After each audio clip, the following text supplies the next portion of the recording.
So the book I'm going to be reviewing today is Stolen Focus by Johann. I've had the book in my library for a few months. We've recently just come back from Dubai on holiday. Part of the thing that I was going to try and do on holiday was put my phone down. I've been consciously trying to reduce my screen time and my phone time, and I thought, well, a perfect opportunity to do it whilst on holiday. I mean, on a beach in Dubai, what do I need to be on my phone for? Exactly. So, Stolen Focus by Johann. He's been on Joe Rogan a few times. He's done the podcast Roots. If you Google him, you'll find him on all sorts of podcasts, and he's done a few other books as well, which I will get round to reading. But this one struck out at me because I am interested, like I said, about reducing my screen time. The first thing I want to talk about, if I say to you, what do you think is the most important thing about losing your attention? What is the first thing that comes to mind? Yeah, probably the same as me. You're probably going to say mobile phone and technology. And that's exactly what I thought. Yes, it plays a big part. Technology plays a massive part, and there's several chapters catered to talking about why phones and technology are stealing our attention. But it's not the only reason, and that's what was surprising to me about this book.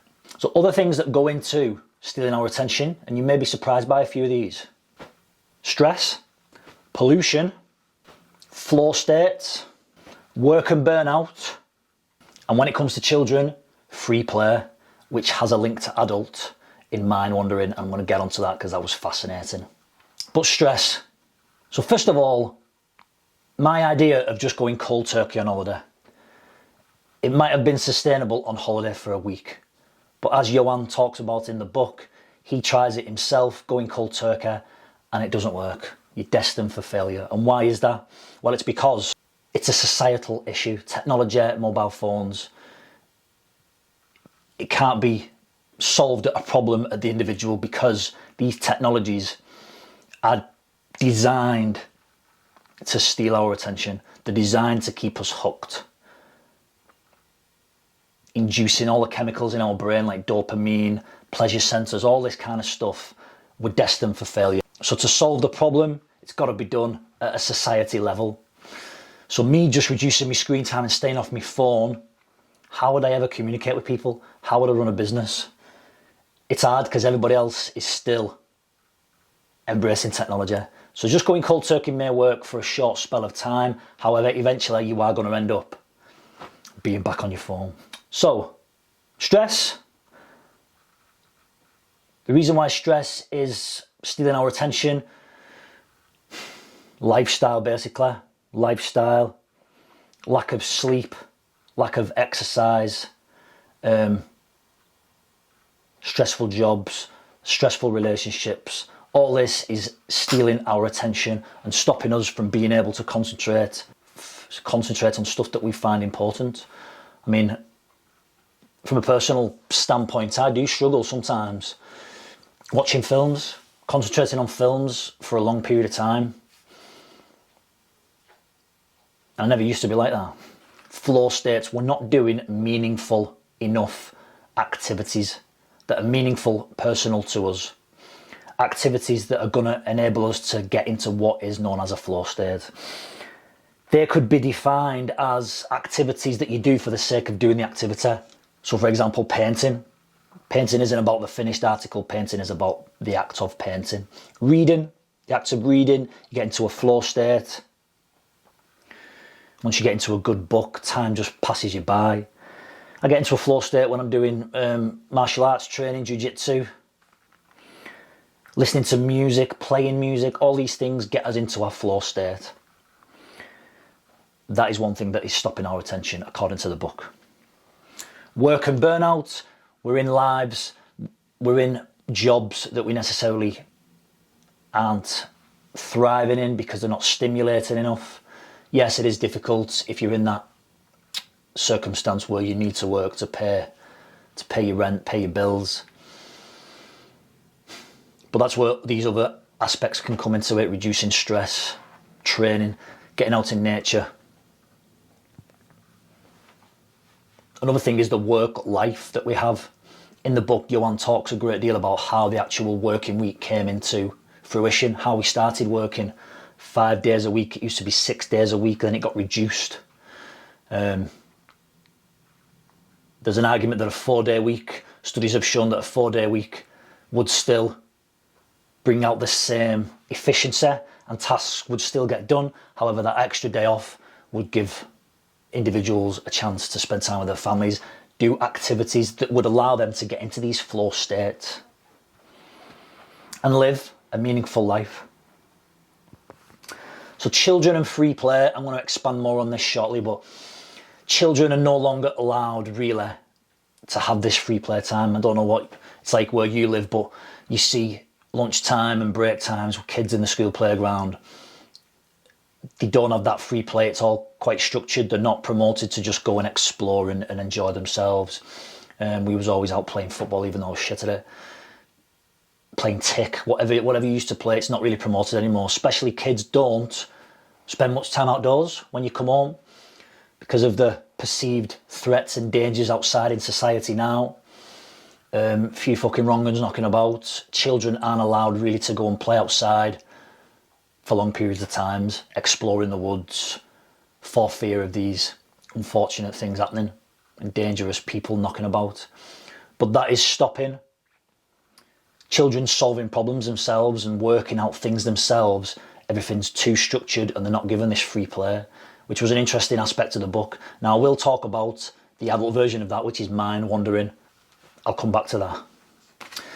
An interesting segue. So I'm always interested, and I've mentioned this before, but I'm always interested in when I see the same pattern turn up in different things or the same thing appears to me numerous times. I'm always interested and I'm always aware enough to follow that lead. Now, interestingly enough, Johann, there's a quote from Jordan Peterson, and I've read Jordan Peterson's 10 Rules for Life, and one of the rules is let children play and learn. So Johann Hari's talking about this, giving children more free time and let them learn of their own mistakes, not giving them anything too structured. I read another book on holiday simultaneous to this, the Orphan X series, the first book in the Orphan X series, and in that, the love interest in the book pins Jordan Peterson quotes upon her kitchen, and every time the protagonist goes in, the hero, he reads these Jordan Peterson's quotes, and they directly oppose rules that he grew up living by as he was being trained to be this assassin. Interesting. So there's something there about listen and read more to Jordan Peterson. That's what I'm going to take away from that. Just coincidence how that's appeared. Anyway, so the average person, this was really surprising. The average person doesn't get 1 hour of uninterrupted time a day at work, in your 8-hour shift at work, whatever it is, whatever your shift work is. Studies show that the average person does not get 1 hour uninterrupted time. That is crazy. Further to that, once you are interrupted, it takes you 20 minutes on average to get back into focus. So if you don't get an hour at any one time chunked in there to do your work, and then once someone interrupts you, it takes on average 20 minutes to get back into that focus. No wonder you don't get any work done. Fucking hell, that's crazy, isn't it? Again, if it takes you 20 minutes to get into a task, 20 minutes in, you're just about getting into that kind of flow state that you want to be in. So he's promoting turning off all distractions and really trying to get in this flow state when you do it. And it's hard because in a working environment, people want to talk, you want to catch up. But yeah, 20 minutes to get back into focus. Lending on from that, which is quite interesting. As humans, we cannot multitask. It's impossible. We don't multitask. You might think you're multitasking, but what you're actually doing is jumping from one task to another. Multitasking was initially a term coined for computer processors. They would multitask and do multiple things at once. And the self-help gurus, like in Will Storr's books, this self-help movement, the self-esteem movement, this thing that got brought in to improve everyone's self-esteem and which prompted the narcissism and the selfie generation that we see now started to adopt this for individuals. The productivity gurus started to coin this term for humans. Multitask, so you can do multiple things at once. We can't actually do that. Our brains won't let us do more than one task at a time. If you think you do, you're actually jumping from one to the other. So then, if you're jumping from one task to another constantly, but then once you're interrupted, it takes you 20 minutes to get back into deep focus, the idea of multitasking is you're never ever going to be in deep focus on one particular task. So no wonder your attention is being stolen when you're trying to do these things. We all know the kind of inherent ways that social media is trying to steal our attention. So if this is something you're aware of, I apologise, but some people just aren't aware of how it's designed to become so addictive. So for example, the likes. You like someone's post, that pings at their end, that sends that dopamine rush to the brain, and they want more, so they're going to produce more photos to produce that likes, to become accepted and gain status in society. And the algorithms are set up in such a way that what you like, you'll get more of on your feed of what you like. So YouTube, the algorithm for YouTube is set up to recommend something that is a little bit maybe controversial to what you've started watching, so you go down the rabbit hole more and more. But what it's also algorithm is going to start stuff that you've watched, you may like this, you know, it's like, and that's how they catch you. So we started, I mean, you've probably all done this before, where you think, oh yeah, Facebook, it's listening to us. Well, I still don't want to believe this, but it's even worse than that. Social media and the algorithms behind it know you so well that they make predictions. So we've been speaking about the on-air trainers in our house, and yeah, you think it's listening to you, but I actually then started receiving ads for these on-air running trainers. Now in the book, Johann interviewed lots of people from Silicon Valley, and they told him that it's not the fact that they're listening to you, it's the fact that they know you so well. They know the activities you're interested in. They know what your previous search history is. They've made predictions. And I don't know what's scarier, whether they're listening to you or that they know me so well that I was deciding to buy a pair of trainers. Yeah, that's pretty scary, isn't it? And again, I don't want to believe that that's true, but that's what he was saying in the book. That's what the people who he interviewed was saying the technology is doing, predicting. It knows you better than you know yourself, which is scary. And in the book, there's several chapters on the interviews that he did in Silicon Valley. I can't remember the guy's name, but Tristan Harris, I want to say. He did the recent Netflix special, The Social Network documentary. He'd been on Rogan. He talks about it, the course that ran in Silicon Valley, which a lot of the founders of the technology that we use today were actually students on the course of persuasive technology, the science of persuasive technology. It was a course at Stanford, and a lot of the CEOs of or founders of the tech that we use now that affect our everyday lives, that steal our focus, were on this course. So mind wandering, like I said about children, we don't really let children have free play anymore and solve problems of their own accord. Everything's a bit too structured. Now, this for me was the biggest takeaway in the book, and it's something that I've started incorporating into my routine, and I'll tell you how I do that in a minute. But mind wandering, so I started to adopt kind of a mindset several years ago that time when you're doing nothing is unproductive time. You're not learning anything. For example, walking the dog, try and have a podcast in. Even if I listen to music, sometimes I feel a little bit guilty that I'm not actually doing something productive. So walking the dog, I've always got a podcast on. Driving the car, podcast or audio book. Reading, if I'm sat in bed, I'm reading a book, trying to learn something new. So throughout the work the day, I don't have any time really where I'm sat doing nothing. And even when the meditation practice that I do, I'm consciously trying to not engage in thoughts. So my mind isn't wandering.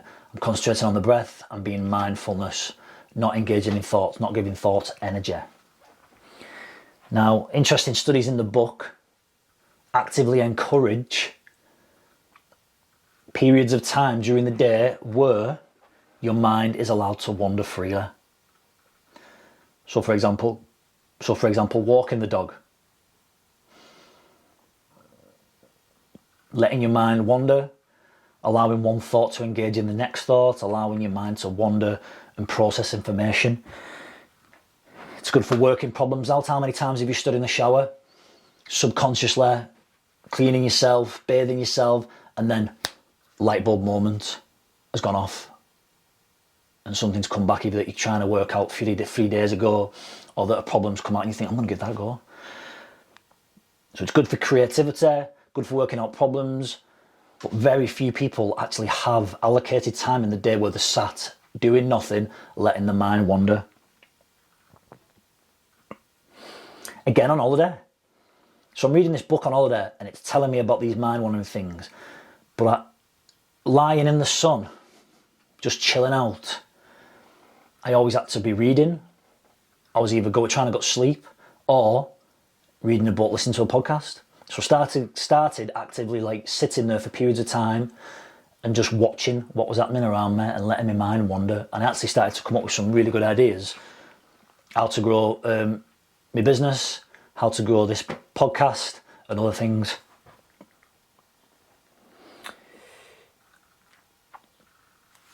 So how have I tried to incorporate that into a daily routine? The first thing is, and the first way I do it, is nice and simple. Sometimes when I'm walking the dog, I won't have a podcast on or listen to an audiobook. I'll just go and walk the dog and that's it. Another time, I've done it a few times when I've been driving home from jiu-jitsu or driving home from work. I won't have the radio on in my car and I'll just drive and let my mind wander that way. Something that I've found really benefits me is first thing in the morning. So when I get up first thing in the morning, I make my first cup of coffee of the day. I make my first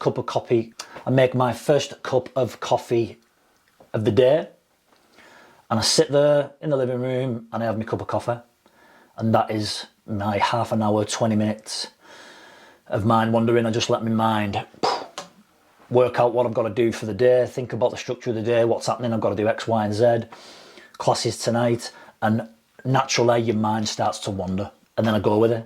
So I'm not looking at my phone, I'm just letting my mind sit there while I've got a cup of coffee and ruminate on all the things I've got to do. And I found that is quite beneficial. I found that works. A caveat to that though is if you are under negative stress and you've got a lot of shit going on in your life, got a lot of problems, that may be financial worries, that may be relationship issues, then mind wandering probably isn't that helpful, because you are going to start to put negative spin and catastrophize stuff, so you end up looking at worst case scenarios, and that is going to dwell on your mind. So what I would say, mind wandering, and he does talk about this in the book, is only kind of beneficial if you are kind of in a good place mentally and you've not got a lot of that negative stress going on. So to finish off, there was a few times on holiday when I did check my phone. Gutted, I know. And that was generally of an evening when you go back to the room to get changed before your tea. I check my phone, just have a flick through on social media. And what I found was really interesting. I immediately felt anxious, overwhelmed, and a fear of missing out. I mean, for fuck's sake, I was in Dubai. I was in a beautiful fucking location, 38 degrees. And I had the fear of missing out, and I was overwhelmed, and I became anxious about shit what people were doing back home in St Helens. And I wasn't doing it. And that wasn't like going to parties and stuff. It was like people posting about the jiu-jitsu club, come and get a 3-week trial, and I wasn't doing that because I was on holiday. I had scheduled my emails to go out to new members and stuff, so I'd done work in the background, so that should have relieved me stress and allowed me to chill out. But as soon as I started on my phone, refresh feed, going through, an interesting thing about refresh feed, by the way, is that was one of the biggest factors that makes you stay on social media for longer. Previously, the feed never refreshed automatically. You had to get to the bottom, then click a button, and then it refreshed the feed, and that was a massive percentage of people actually came off social media, and that was their allocation for the day. But because of the automatic refresh feed function, that meant people just stayed on for, well, you know what it's like, 20 minutes turns into half an hour before you know what, you've done an hour just refreshing your feed, scrolling through. Anyway, I started getting anxious just by checking my phone, and at the end of the day I was on a holiday in Dubai, and I'm being overwhelmed and anxious about what people are doing back home in St Helens, because I feel like I'm missing out because I'm abroad. Crazy, I know, absolute crazy, but that's how it gets you.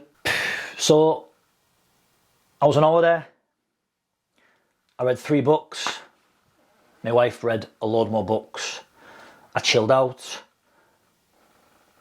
I stayed relatively social media free, and I honestly somehow felt lighter. I didn't reach for my phone as soon as I got up. I felt lighter.